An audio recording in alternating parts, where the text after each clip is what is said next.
When you think about British rule in India, you might picture battles, palaces, that sort of thing. But some of the biggest, most fundamental changes happened out in the countryside. The British East India Company didn't just govern India, they basically turned it into this giant economic laboratory. And we're going to dive into how their experiments with land and money didn't just enrich the company, they sparked a fire of resistance that spread all across rural India. All right, let's kick things off with a real head-scratcher. Picture this, it's 1797. The powerful Raja of Burdwan in Bengal decides to auction off his own enormous estates. Sounds pretty standard, right? Well, here's the twist. A whopping 95% of those sales, totally fake. So why on earth would a king stage a fake auction of his own land? That's the big mystery we're going to unpack. See, this wasn't just some weird random performance. No, it was a really clever act of defiance against a brand new system the British were forcing on everyone. And this one fake auction, it's like a window that lets us peek into the total chaos and the incredible creativity of colonial resistance. Okay, so for our first stop, we're heading to Bengal. You can think of Bengal as the East India Company's main laboratory. Their goal seems simple enough: create a super predictable system to pull wealth from the land. But their solution?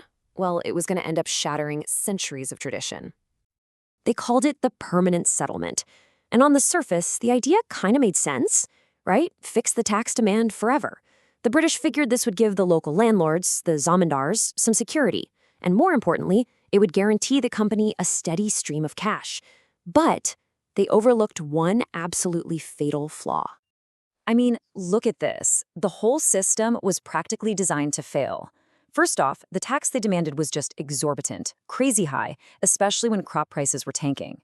Then you had the infamous sunset law. Get this, if a payment was even 1 minute late, your entire estate was auctioned off. No excuses.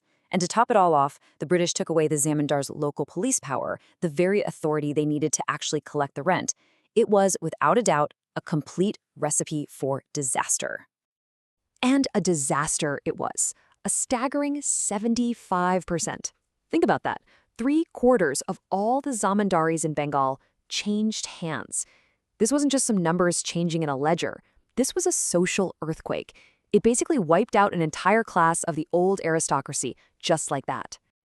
But hey, the old elites didn't go down without a fight. And this brings us right back to that bizarre fake auction. The Raja of Burdwan's strategy was honestly brilliant. He'd have his own agents buy his land, and then they'd just refuse to pay. This forced endless re-auctions until any real buyers just gave up and went home. And if some stubborn outsider did manage to buy a piece of land, well, they'd soon get a visit from the zamindar's private army of stick-wielding tough guys, the Lathials. But all this chaos, it had a totally unintended consequence. While the old aristocrats were busy fighting just to survive, a new power was rising up from below, the Jotadars. Now, these guys were wealthy peasants, local traders, and moneylenders who actually lived out in the villages. And they absolutely thrived in all this turmoil, snapping up auctioned lands and becoming the new power brokers on the scene. So, the British experiment in Bengal was all about controlling wealth. But now let's shift gears. Over in the forested Rajmahal Hills, their strategy was way more direct.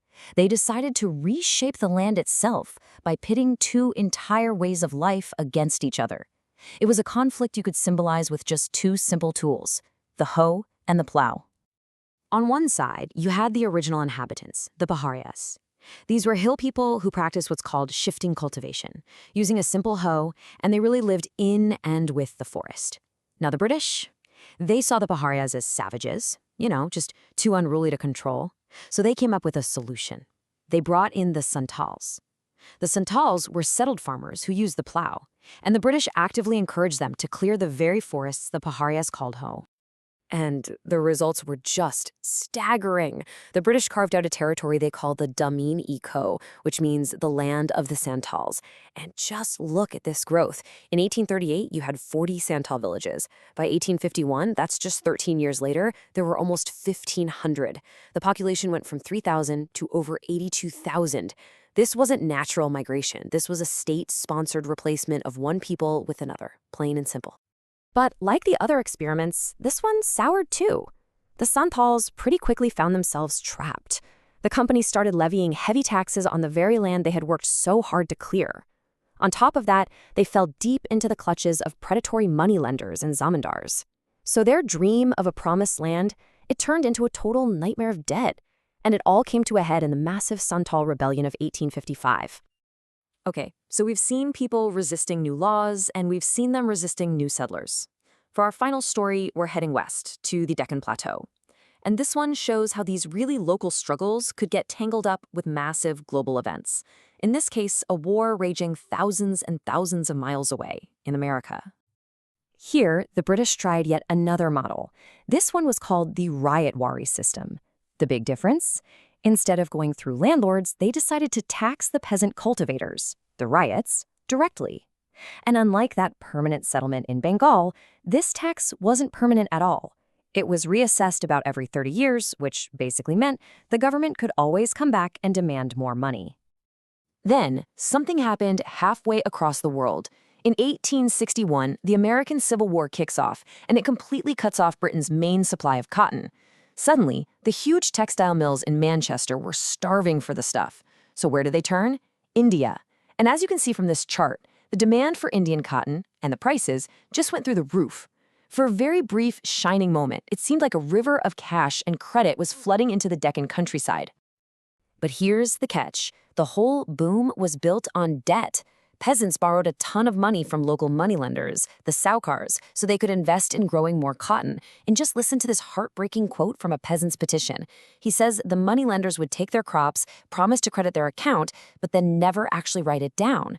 They were being systematically cheated. And then, in 1865, the American Civil War ended. The cotton boom? It collapsed, literally overnight. Credit just vanished. But those high colonial taxes? Oh, they remained. Pushed completely to the brink, the peasants of the Deccan rose up in 1875. And they didn't just riot randomly. No, their attacks were incredibly specific. They systematically targeted the source of their misery. They went after the moneylenders and demanded they hand over their account books, their debt bonds, their deeds. And then they burned them all. So let's step back for a second. We've got these three really different stories, from Bengal, the Raj Mahal Hills, and the Deccan. What do they all tell us when we put them together? Well, they reveal this incredibly powerful and consistent pattern. A pattern of colonial disruption and, just as importantly, a pattern of fierce local resistance. The big takeaway here is that people were not just passive victims, not at all. Whether it was the clever legal tricks of the landlords, the all-out armed rebellion of the Sandhals, or the very symbolic act of burning account books by the Deccan peasants, you see communities everywhere finding their own ways to fight back against a system that they knew, deep down, was totally unjust. And, there's a great irony in all of this. A lot of what we know about all this resistance, it comes directly from the super detailed reports written by the British themselves. They would create these commissions to investigate the riots and uprisings, and in their effort to understand what went wrong, they ended up documenting the very anger and opposition that their own policies had created in the first place. Which really leaves us with a final, powerful question to think about. We have the official reports. We have the government side of the story, written by the winners. But we don't have the peasants' records. We don't have their account books, because they were deliberately burned as an act of protest. And that forces us to ask, what stories do those burnt books tell? What voices were silenced, and what truths were ultimately lost in those flames?